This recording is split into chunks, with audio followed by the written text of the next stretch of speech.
Selamat datang di kelas Doktrin Manusia Antropologi Katekisasi Angkatan 14 2025 kelas ke-13. 13 bukan angka sial. Saya pengajar saat ini ada nama saya Dr. Kurniati Ihromi Tanjung SPKO. Mungkin bertanya-tanya mengapa saya yang harus ajar katekisasi ini. Ini kelasnya kelas praktis. Walaupun doktrin, sedikit doktrin, tapi dia banyak praktisnya. Jadi mungkin karena saya mengajar The Singing Disciples, TSD waktu itu, dan saya juga seorang dokter, maka saya menyanggupi untuk mengerjakan tugas ini. Oke, satu disclaimer. Setelah mendengarkan atau selagi mendengarkan kuliah ini, jangan lupa melakukan hal yang dilakukan oleh kelompok Berea di Alkitab. Sepulang mereka mendengarkan tuturan firman, mereka membuka kembali kitab suci mereka dan mencari tahu sendiri kebenaran yang mereka dengar. Jadi selalulah mencari sendiri di Alkitab konfirmasi dari firman, ya. Karena penting sekali. Sebelum kita lanjut, mari kita membuka dalam doa.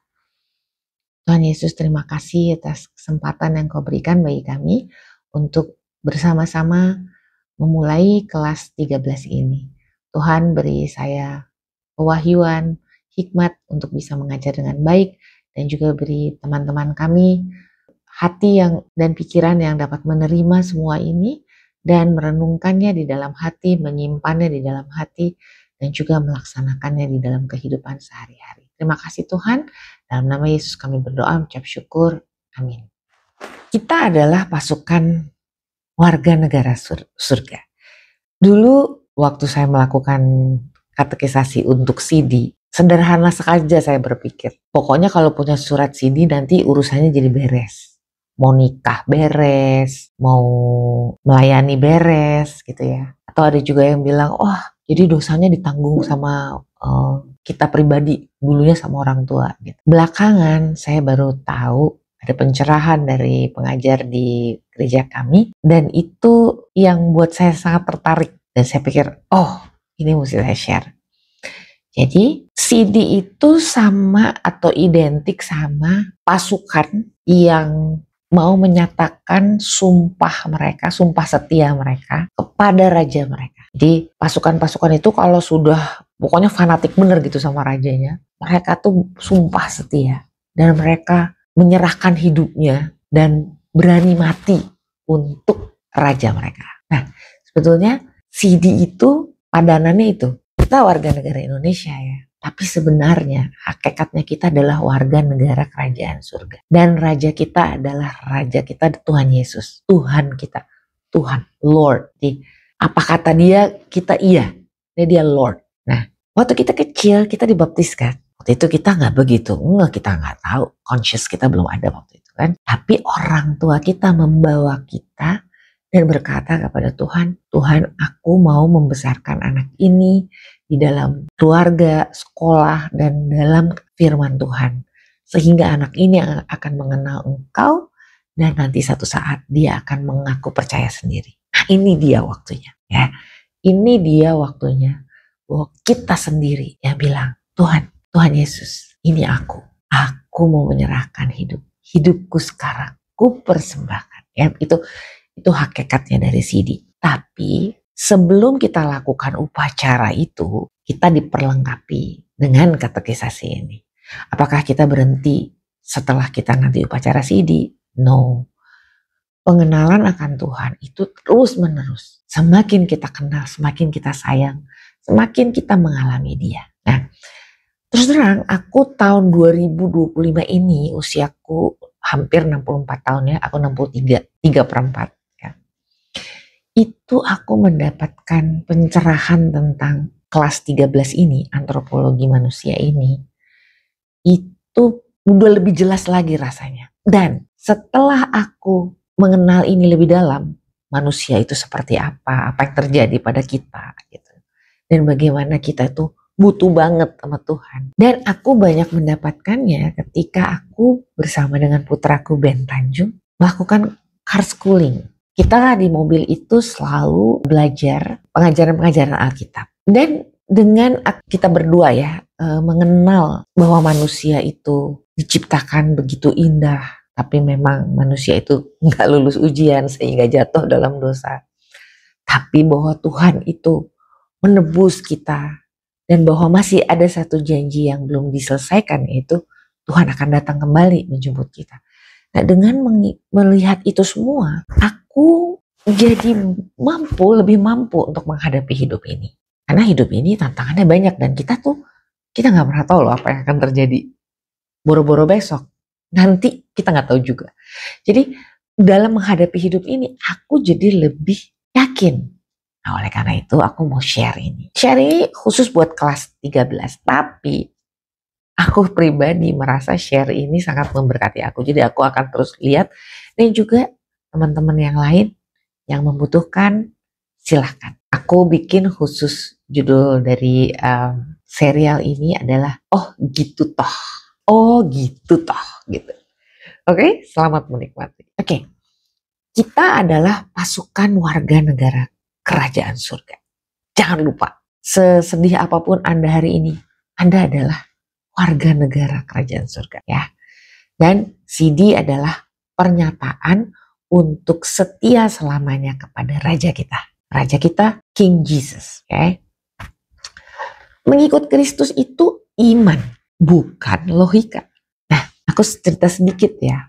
Waktu aku masih kecil, aku datang lari-lari ke ibuku bilang, "Ibu, kita tuh ternyata dulunya monyet."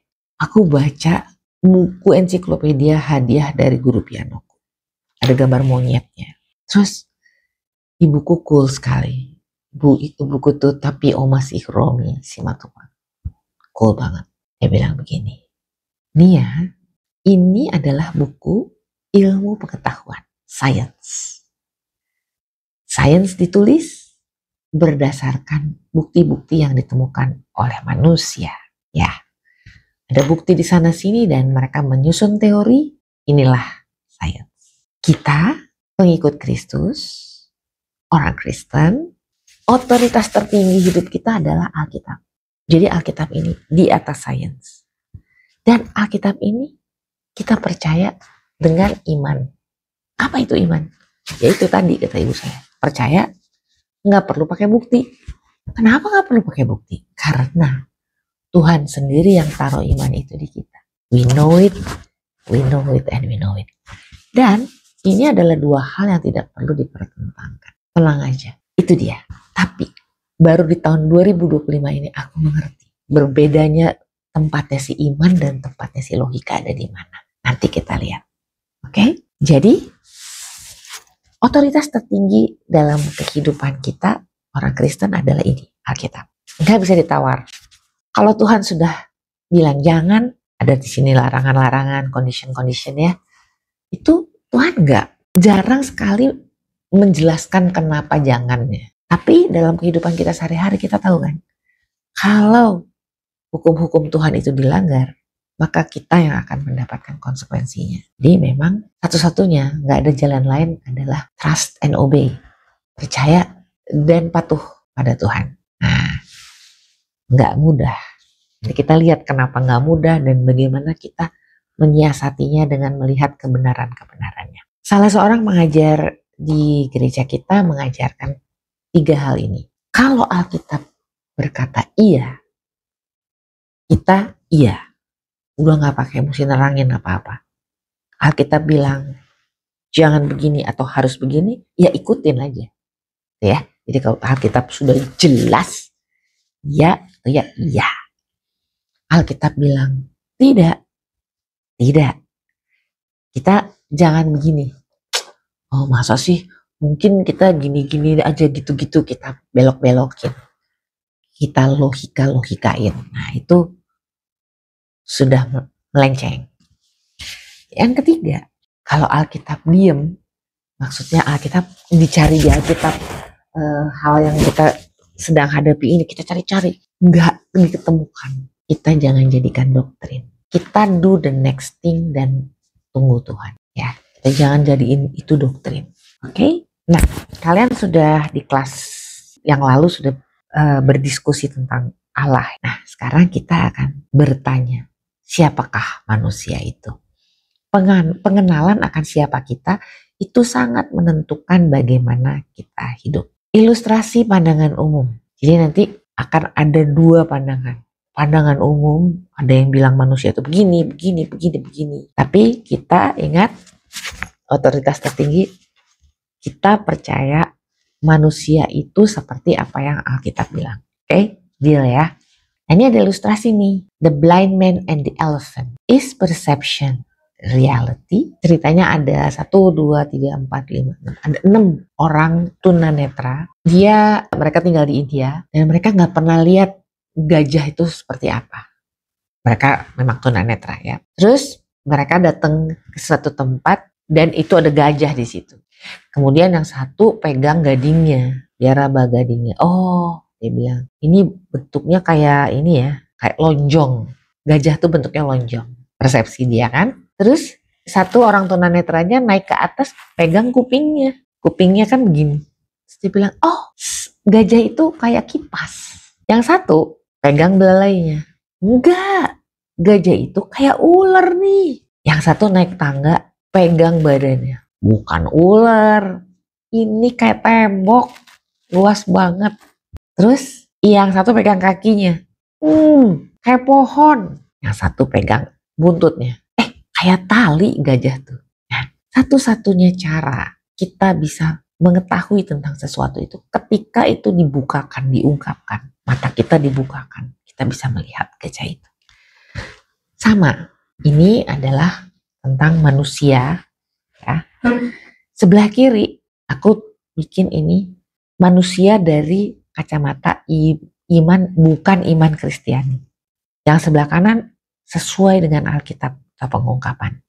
Tapi kenapa ngomong-ngomong kok dibagi dua begini gitu? Ada fenomena uang palsu. Jadi ada ilustrasi gini. Di Amerika, di bordernya, di perbatasannya, itu ada petugas yang dilatih 1 tahun untuk bisa mendeteksi uang dolar palsu. Caranya gimana? Selama 1 tahun, petugas itu diminta meraba uang dolar asli. Jadi setahun itu dia kerjanya cuma ngeraba dolar yang asli. Ketika dia bertugas, dia memegang uang. Ketika ada yang palsu, dia langsung tahu ini palsu. Dia tidak perlu belajar mana yang palsu. Dia cukup belajar mana yang asli. Dan dia bisa discern, membedakan mana yang palsu sama yang enggak. Nah, aku sangat berharap ya kita cuma cukup tahu aja filsafat, agama-agama lain, kemudian ilmu pengetahuan bilangnya seperti ini. Tapi aku sangat kepingin kita semua sangat tahu manusia dengan sesuai dengan Alkitab. Kenapa? Seperti gajah tadi. Yang lain yang bukan iman Kristiani akan berkata berbagai macam. Tapi kita sudah dibukakan. Tuhan sendiri yang sudah membukakan dan menyatakan dirinya di dalam Alkitab ini. Alkitab ini adalah isi hati Tuhan dan jalan pikiran Dia. Satu-satunya otoritas kita. Ini teori-teorinya. Ada yang bukan iman Kristiani ya. Ada teori evolusi, semua makhluk hidup berasal dari makhluk bersel satu, ada manusia berasal dari kera, ada yang bilang manusia berasal dari luar angkasa, ada yang bilang manusia berasal dari benda mati, ada teori Big Bang, ada manusia dalam kajian filsafat, ya, ada manusia bukan ciptaan, tapi manusia itu hasil proses terus menerus, ada terbentuknya manusia lahir kembali sesuai karmanya, reinkarnasi dan lain-lain. Berbagai agama dengan kitabnya masing-masing. Ingat, kita hadir di sini tidak dan bukan untuk menghina atau menjelek-jelekan apa yang dipercaya oleh orang lain. Tapi kita cukup tahu bahwa itu bukan yang kita percaya. Oke? Nah, Jangan sampai yang kita harus percaya kita nggak tahu, ya kan? Ini secara singkat sesuai Alkitab atau pengungkapan. Manusia diciptakan dan juga alam semesta diciptakan oleh Allah. Dan kita diciptakan menurut gambar rupanya, ya, seturut gambar rupanya. Kita dijadikan dari materi yang sudah ada debu tanah. Kemudian nanti dihembuskan nafas Allah. Ciptaan pertama, manusia itu langsung berbentuk manusia dewasa dan pria, laki-laki. Oke. Lalu setelah itu nanti urutan kedua manusia diciptakan adalah manusia dari tulang rusuk. Itulah wanita. Masih ada 2 lagi penciptaan manusia di dalam Alkitab, yaitu lahirnya anak-anak dari Adam dan Hawa. Itu manusia terjadi karena hubungan suami istri, laki-laki dan perempuan. Bayi 9 bulan lahir jadi manusia. Jadi ada penciptaan pertama Adam, kemudian Hawa, lalu manusia, anak-anak Adam, ya. Kemudian ada satu lagi, yaitu bayi Yesus. Dia lahir tanpa benih laki-laki, dia lahir dari rahim seorang wanita dan dia berasal dari Roh Kudus, ya. Jadi ada 4 macam penciptaan, pokoknya terbentuknya manusia itu di Alkitab. Oke, tapi yang pertama itu bukan datang dari benda mati. Maksudnya bukan datang dari benda mati itu bukan seperti teori-teori yang kita lihat. Oke, sekali lagi, Alkitab adalah otoritas tertinggi dalam hidup seorang Kristiani. Oke, kita kan warriornya Tuhan Yesus. Bagaimana dengan ilmu pengetahuan? Ilmu pengetahuan itu menjelaskan cara pikir dan cara kerjanya Tuhan. Dia nggak ada di Alkitab, tapi di Kolose 2 ayat 2b sampai Kolose 2 ayat 3, aku baca ya. Mereka bersatu dalam kasih, sehingga mereka memperoleh segala kekayaan dan keyakinan pengertian dan mengenal rahasia Allah, yaitu Kristus. Sebab di dalam Dialah tersembunyi segala harta, hikmat, dan pengetahuan. Oke, jadi pengetahuan itu semua itu tersembunyinya di dalam Kristus. Nanti kita akan lihat komponen manusia dan bahwa kamu itu dan kita semua itu bisa akses pengetahuan itu. Cool banget lah, ya. Aku tuh selalu terkagum sama Ben karena aku tahu ini nih, Ben bisa akses pengetahuan ini. Biasanya nanti kalian nanya macam-macam, yang ini, yang itu, yang evolusi lah, yang macam-macam gitu ya. Coba kita lihat ilustrasi ini. Ingat ya, kita sedang membangun rumah, sedang membangun iman, ya, sedang membangun kehidupan dengan firman, precept upon precept, precept upon precept. Oke. Nah, kalau kita membangun, kita mulai dengan apa? Kita lihat gambar ini. Kita mulai dengan fondasi, dengan dasar. Jadi kita akan membangun bertahap, dasar dulu, ya kan? Lalu bahkan ke bawah bangunnya kan seringnya, ya. Kalau makin tinggi gedungnya, fondasi ke bawahnya itu semakin dalam supaya nggak wobble, nggak goyang, ya.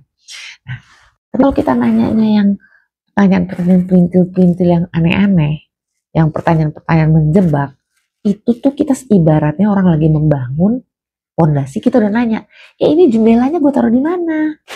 Kita harus tunggu bangunan itu dibangun secara teratur, kita akan tahu jendelanya taruh di mana.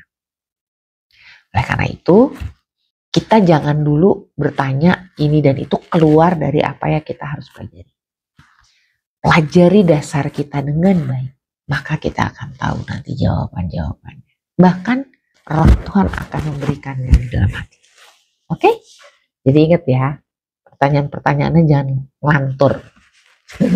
Kita bangun fondasi dulu, bukan jendela dulu. Kita membangun iman, percaya tanpa bukti. Karena iman itu Tuhan yang taruh di sini.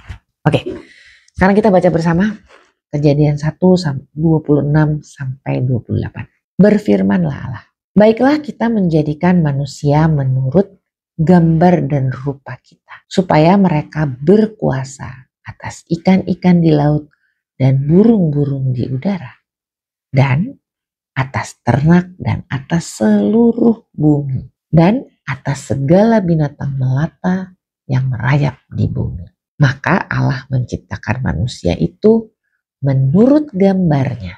Menurut gambar Allah diciptakannya dia. Laki-laki dan perempuan diciptakannya mereka. Allah memberkati mereka. Lalu Allah berfirman kepada mereka, beranak cuculah dan bertambah banyak. Penuhilah bumi dan taklukkanlah itu.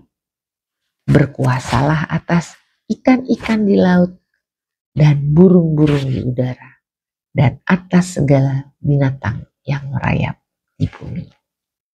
Di sini maksudnya Tuhan adalah kita yang menjadi pengelola, yang merawat, ya, steward. Jadi manusia itu adalah sebuah ciptaan. Allah menegaskan bahwa manusia itu bukan hasil dari evolusi, tetapi diciptakan oleh Allah. Terus nggak usah terus jadi di sekolah jadi ribut gitu loh.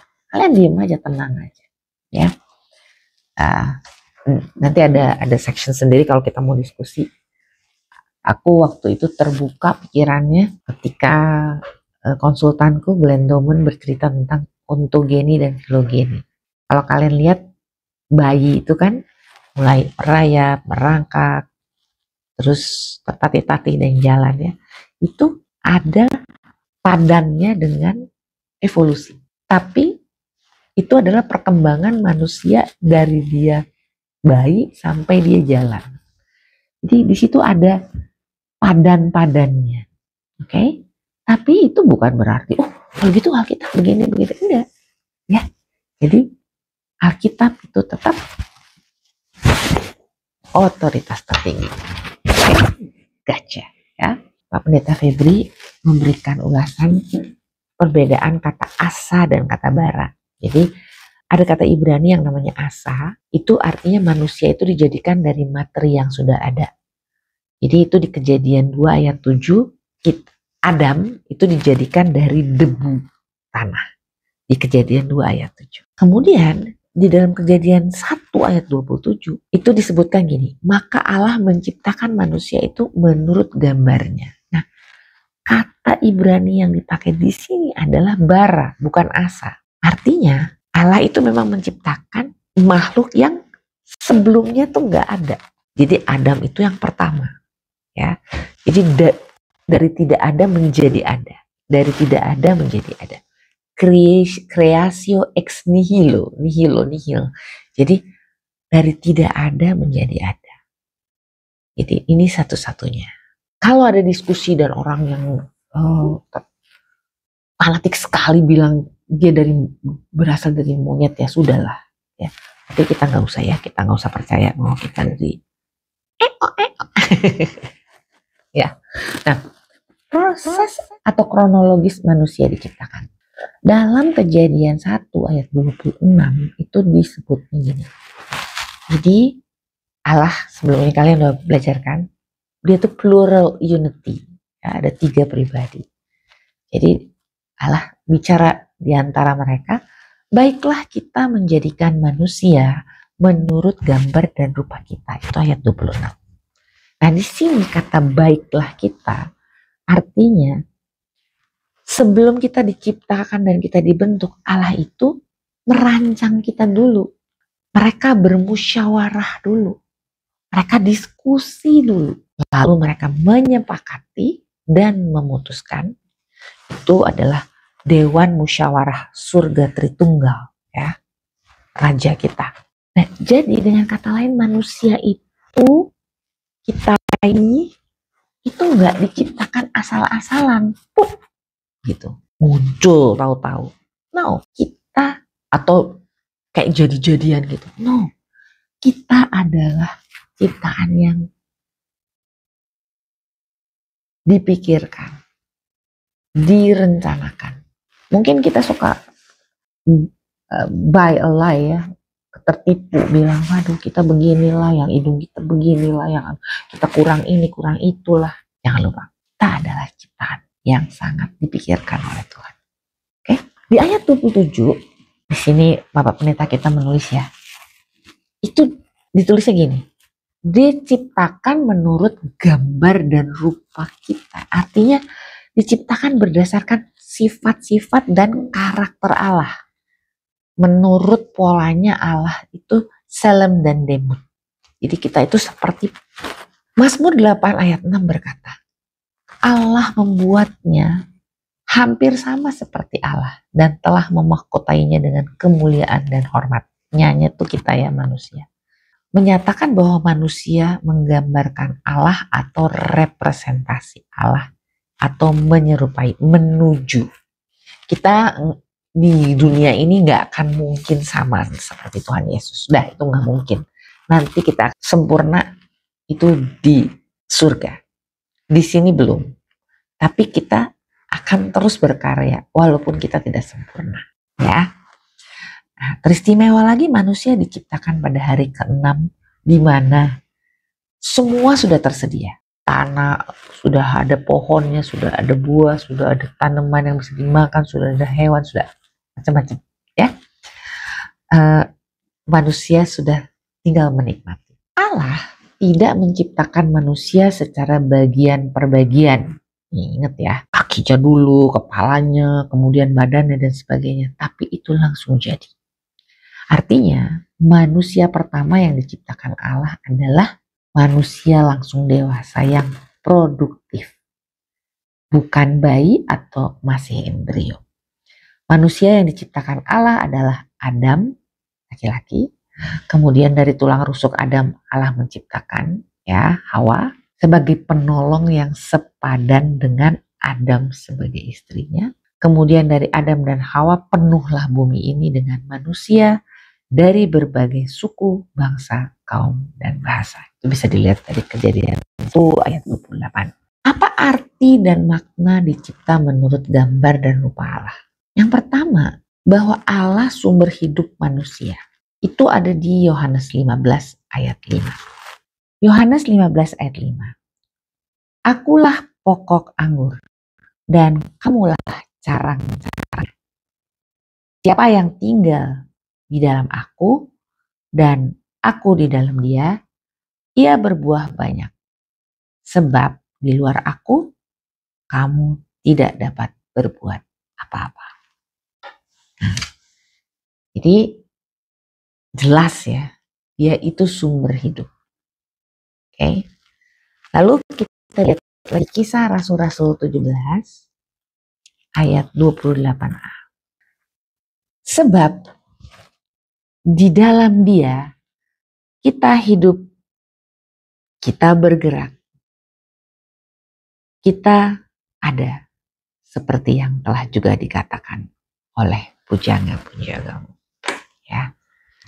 Jadi dia adalah sumber hidup. Arti dan makna dicipta menurut gambar rupa Allah. Yang kedua adalah bahwa Allah itu tujuan hidup manusia. Filipi 3 ayat 7 sampai 10.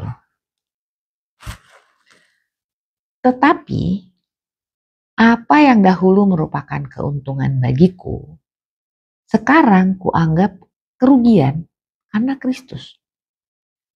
Malahan segala sesuatu kuanggap rugi karena pengenalan akan Kristus Yesus, Tuhanku, lebih mulia daripada semuanya. Karena dialah aku telah melepaskan semuanya itu dan menganggapnya sampah, supaya aku memperoleh Kristus dan berada dalam dia bukan dengan kebenaranku sendiri karena menaati hukum Taurat, melainkan dengan kebenaran karena iman kepada Kristus, yaitu kebenaran yang Allah anugerahkan berdasarkan iman. Yang ku kehendaki ialah mengenal dia dan kuasa kebangkitannya serta persekutuan dalam penderitaannya, di mana aku menjadi serupa dengan dia dalam kematiannya. Nah, arti yang ketiga dan makna dari kita itu diciptakan seturut dengan gambar rupa Allah adalah bahwa Allah itu teladan, role model dari hidup manusia. Ini kita bisa lihat di Matius 11 ayat 29. Pikulah kuk yang kupasang dan belajarlah dariku, karena aku lemah lembut dan rendah hati, dan jiwamu akan mendapatkan kelegaan. Dan ada satu lagi ayatnya bahwa jadi kita itu belajar daripada Tuhan ya. Dia role model kita kan. Nah, yang satu lagi adalah 1 Yohanes 2 ayat 26. Siapa yang mengatakan bahwa ia tinggal di dalam dia, ia wajib hidup sama seperti Kristus telah hidup. Wajib loh. Ya. Jadi Kristus adalah role model manusia. Jadi Allah itu, jangan lupa ya, Allah itu roh. Dia nggak ada zat, nggak bisa dipegang, dia itu roh. Kita nggak bisa lihat. Ya. Pada dasarnya kita nggak bisa lihat Allah. Tapi dia mengekspresikan dirinya, dia mengekspresikan cinta kasihnya melalui ciptaannya, ya, keindahan ciptaannya. Itu ciptaan. Tapi itu bukan gambar rupa. Yang gambar rupa itu kita. Gambar rupa Allah yang sempurna itu Kristus. Kita itu menuju, ya, kita menuju kepada gambar rupa Allah yang sempurna. Tapi kita ini, ya. Nah, Allah itu kan maha kuasa, maha hadir, maha tahu dan maha. Kita tuh nggak ada mahanya. Ya, kita tahu tapi nggak tahu semua. Kita ada di sini tapi kita nggak ada di tempat lain kan. Kalau Allah itu ada. Jadi kita punya kekuatan tapi kita tidak maha. Ya. Kita nggak omni gitu ya. Itu jangan lupa Allah itu roh, tapi dia mengekspresikan dirinya dan memberikan Kristus sebagai teladan. Dia membatasi dirinya dalam bentuk manusia yaitu Tuhan Yesus dan menunjukkan kepada kita jalan-jalan yang benar. Jadi kalau dibilang ini adalah kebenaran. Oke. Misalnya dibilang, oh kalian sekarang sudah dibenarkan, orang benar. Itu bukan artinya kamu gak ada kesalahan. Tapi kamu dijadikan benar, dibenarkan. Karena dosa-dosanya sudah tidak dianggap lagi, sudah ditebus. Gitu kan? Jadi kamu dibenarkan. Tapi kita tetap harus berusaha untuk semakin baik, semakin baik. Semakin menyerupai Kristus tepatnya. Ya? Nah, itu arti dan makna kita diciptakan menurut rupa yang benar. Nah, sekarang kita ngomong ciri manusia menurut gambar dan rupa Allah. Jadi di sini dibilang manusia sebagai makhluk rasional dan berbudaya. Ciri kedua, manusia sebagai makhluk yang moral dan etis. 3, manusia sebagai makhluk sosial dan relational. Kita lihat tadi Allah Bapa, Allah Putra dan Allah Roh Kudus itu saling berelasi. Itu relasi yang sangat indah di antara mereka. Seperti itulah seharusnya kita, ya. Relasi kita tuh seindah relasi mereka, penuh kasih. Kemudian manusia sebagai makhluk rohani dan kekal. Itu nanti kita akan belajar ya secara praktisnya bagian rohani kita yang mana, ya. Dan kita adalah makhluk yang kekal. Ketika kita meninggal, Alkitab mengatakan tubuh kita akan kembali menjadi tanah, tetapi roh kita itu tidak meninggal, roh kita itu kekal, ya, akan ada terus selamanya. Dan itu bergantung pada pilihan kita. Kita ada nantinya tuh di mana. Nanti kita akan bersama dengan Yesus atau kita akan terpisah dari Dia. Itu bergantung dari pilihan kita saat ini. Oke? Jadi kita adalah makhluk rohani yang kekal. Nah, sekarang manusia seperti Allah tetapi bukan Allah. Manusia seperti Allah tetapi bukan Allah. Gambar rupa manusia Allah bukanlah Allah. Jadi kita gambar rupa Allah bukanlah Allah. Semulia-mulianya manusia, ia tetap ciptaan. Nah, berasal dari debu tanah dan akan kembali ke debu tanah. Itu ada di Kejadian 3 ayat 19b. Dengan cucuran keringat engkau akan mencari makan sampai engkau kembali menjadi tanah, karena dari situlah engkau diambil. Sebab engkau debu, engkau akan kembali menjadi debu. Satu lagi dari Pengkhotbah 12 ayat 7. Dan debu kembali menjadi tanah seperti semula, dan nafas hidup kembali kepada Allah yang mengaruniakannya.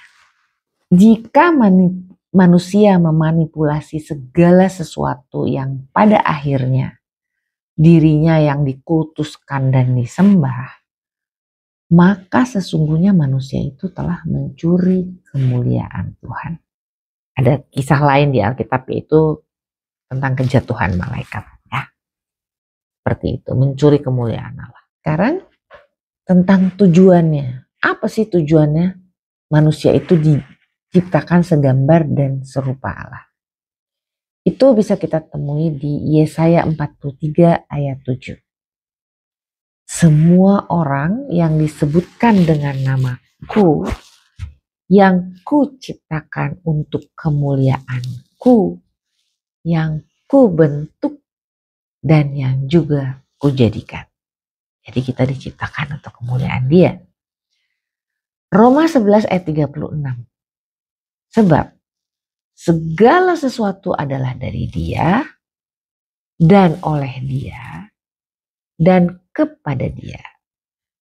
Bagi Dialah kemuliaan sampai selama-lamanya. Wow.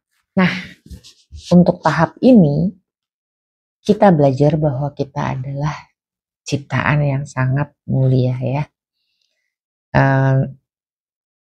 Mazmur 139 ayat 13 sampai 14 berkata, sebab engkaulah yang membentuk buah pinggangku, menenun aku dalam kandungan ibuku. Aku bersyukur kepadamu oleh karena kejadianku dahsyat dan ajaib. Ajaib apa yang kau buat, dan jiwaku benar-benar menyadarinya. Ya, itulah Mazmur 139 ayat 13 dan 14. Nah, ini kita lihat ada ilustrasi, ya. Seorang manusia hidup masa kecilnya, kemudian dia menikah, dia punya anak, dan kemudian dia sampai pada masa tuanya, ya. Bagaimana agar kita bisa mengalami ayat ini yang tadi ini di sepanjang hidup kita? Kita punya banyak tantangan macam-macam, dari mulai kesehatan, finansial, hubungan dengan orang lain, hubungan dengan diri kita sendiri, cita-cita, lain-lain, macam-macam. Dan di dunia ini ada banyak kejadian musibah. Kita tahu waktu itu ada COVID-19 dan lain-lain yang kita nggak pernah tahu akan apa ada yang terjadi. Tapi Alkitab berkata tetap bahwa kejadianku ajaib, dahsyat. Nah, itu seperti apa? Kita tuh seperti apa sih? Kita juga tahu bahwa manusia itu jatuh dalam dosa, ya kan? Nanti kalian akan belajar itu di minggu-minggu depan. Nah, itu menyiasatinya bagaimana? Nah, kelas kita selesai di Mazmur 139 ayat 13 sampai 14. Kita sudah selesai membahas yang bagian pertama dari antropologi ini. Mari kita berdoa. Tuhan Yesus, terima kasih karena Engkau telah memberikan kepada kami waktu untuk sama-sama mendengarkan bagaimana Engkau menciptakan kami. Terima kasih ya Tuhan. Engkau menciptakan kami dengan indah, dahsyat, dan luar biasa. Kiranya kami Tuhan, Engkau beri terus pewahyuan agar kami tahu Tuhan bagaimana kami memelihara hidup kami agar kami selalu berkenan kepadamu. Terima kasih Tuhan, dalam nama Yesus Kristus kami berdoa dan mengucap syukur. Mari yang percaya katakan amin.